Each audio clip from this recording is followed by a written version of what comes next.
This episode is brought to you by Communications Training for Coffee Teams, a new Map It Forward workshop tailored to get your team communicating more confidently to improve general mental health as well as business profitability. Click the link in the show notes for further details. Welcome to the Daily Coffee Pro by Map It Forward, friends. I'm your host, Lee Safar, and today on the podcast, this is episode 2 of a 5-part series that is all about preparing for change.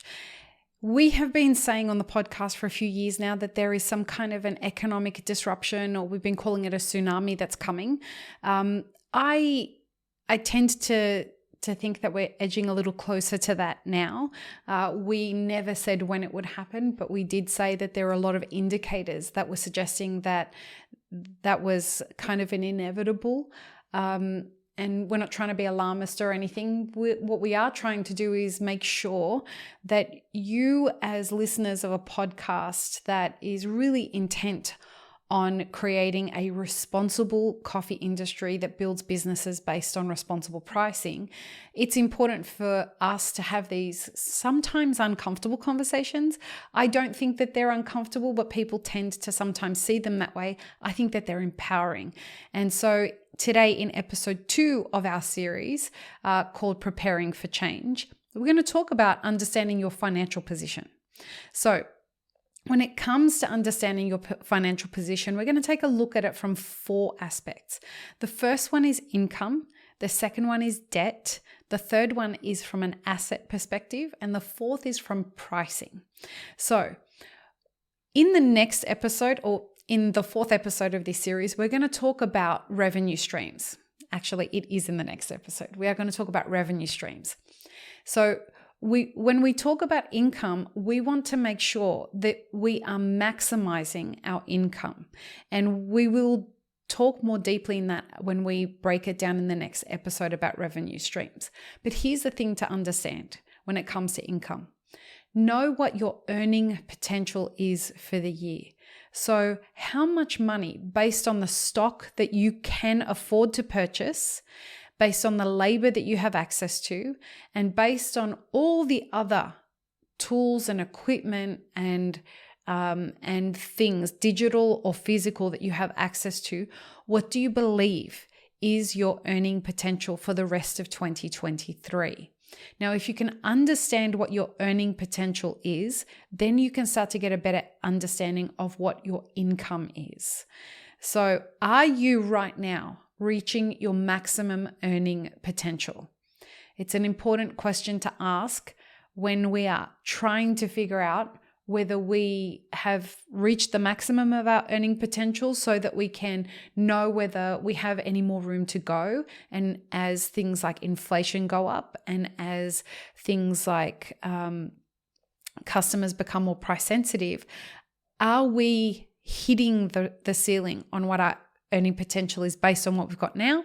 Or are we able to find other revenue streams, we'll talk about that in the next episode, that we can increase our earning potential with? Now, the second thing that we want to talk about in this episode when it comes to knowing your financial position is our debt situation. As you may have been hearing in the financial press and the business media, interest rates have been going up for quite some time now.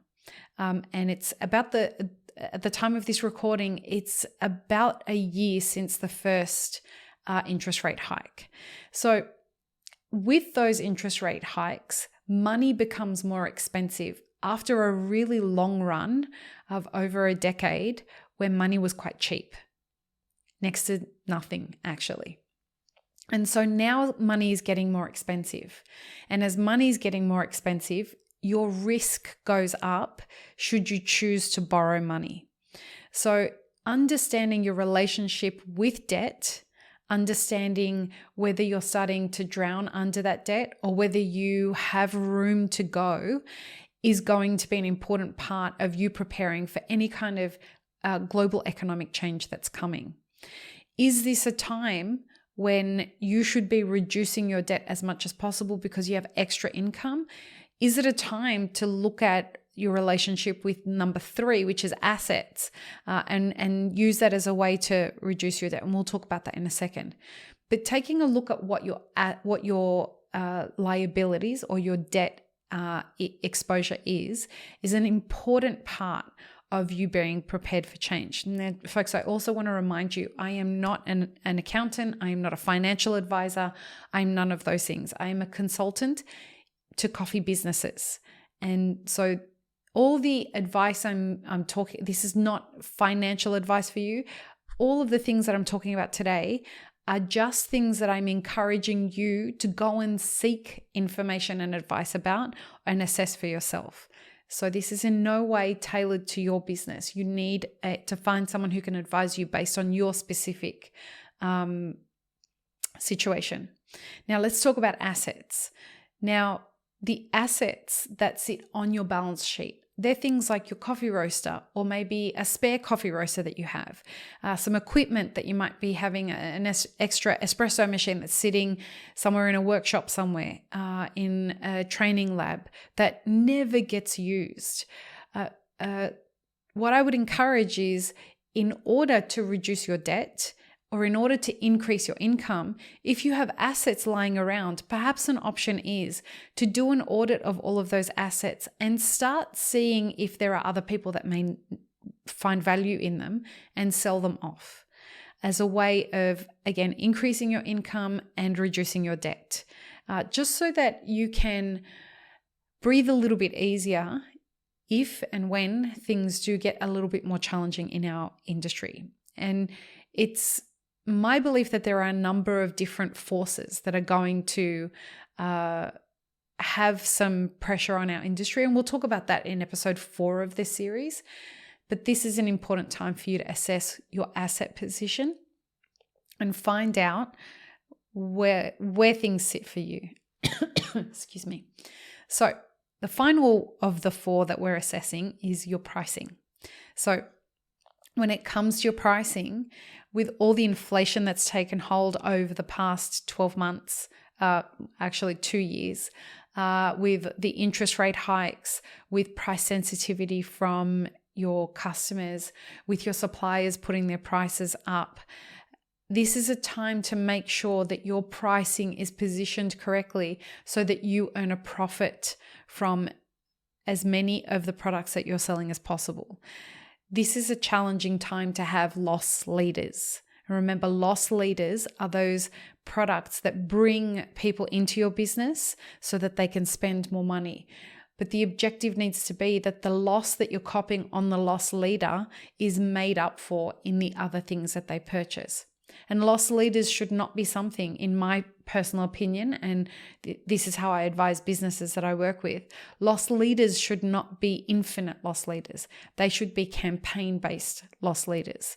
So for those of you out there, and there are many of you out there that are doing this, but for those of you who are unaware that your lattes and the coffees that you're selling are loss leaders, the majority of the time, people who have these loyalty cards, they give a 10th coffee away for free, that ends up voiding any of the gains that you've made from the coffees that came before it, and you end up making all of the coffee that is associated with that loyalty card a loss leader. So it's important for you to be aware that those are hurting your business if they are infinite.